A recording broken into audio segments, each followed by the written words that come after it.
Let's go back to our breaking news and the agreement which will see Saudi Arabia reopening its airspace and land borders with Qatar. Let's bring in Andreas Krieg, who's an assistant professor at the Defence Studies Department at King's College London. Thanks very much indeed for being with us. Tell us what you think the significance is of this development. Hi, it's of great significance, obviously. The crisis has really undermined Gulf integrity and unity for the past 3.5 years.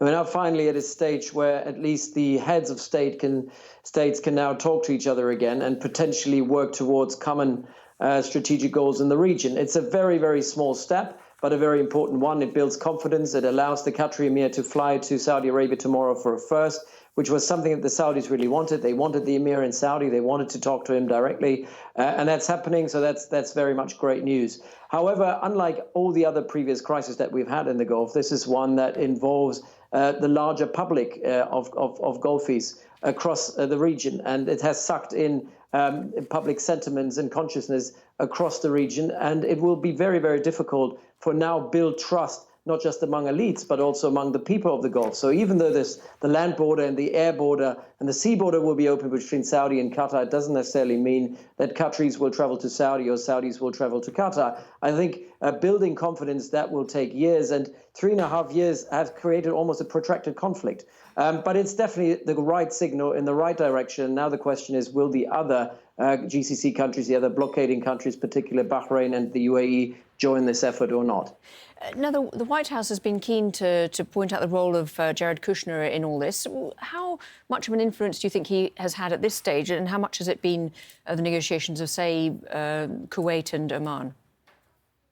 Right. I think we have to be careful. So I think for the last 18 months that this current negotiation effort was going on, the Americans were playing the most important role, obviously, behind the scenes, because they were able to put kind of the leverage that they have to put it on Saudi Arabia in particular to make concessions. And it was only really after, the Biden administration being voted in that the Saudis have realized now that they have to make concessions, that they have to buy goodwill in Washington.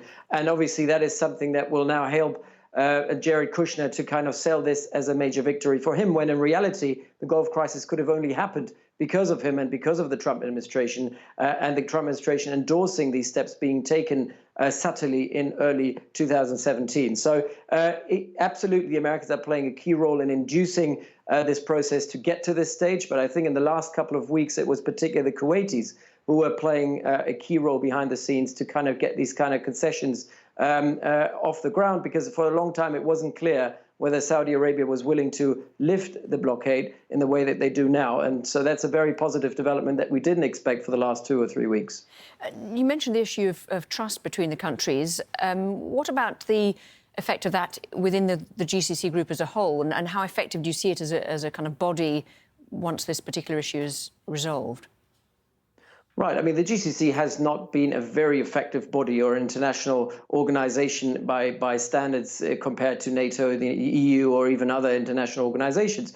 But the GCC had a very particular purpose. It allowed these 6 countries to integrate and come up with common goals when it comes to dealing with Iran, dealing with other neighbors, dealing with the Arab Spring as well. And I think the Arab Spring is the key problem here. This is what divided the GCC ideationally. So what we're talking about at the moment is solving an issue-based conflict, but we're not really solving the underlying ideological conflict, the conflict over values, but particularly between the UAE and Qatar, but also between Saudi Arabia and Qatar. I mean, there are absolutely different views on how to organize the Middle East, the Arab world after the Arab Spring, and this hasn't changed. I think we're at exactly the same point that we were at in 2017. The people haven't changed. The outlook on the region hasn't changed, particularly not in Abu Dhabi and in Qatar. And it would be very difficult to think that these 2 countries, Abu Dhabi and also Qatar, sit on the same table to develop common strategic objectives towards the region. So I think it's the first step in the right direction,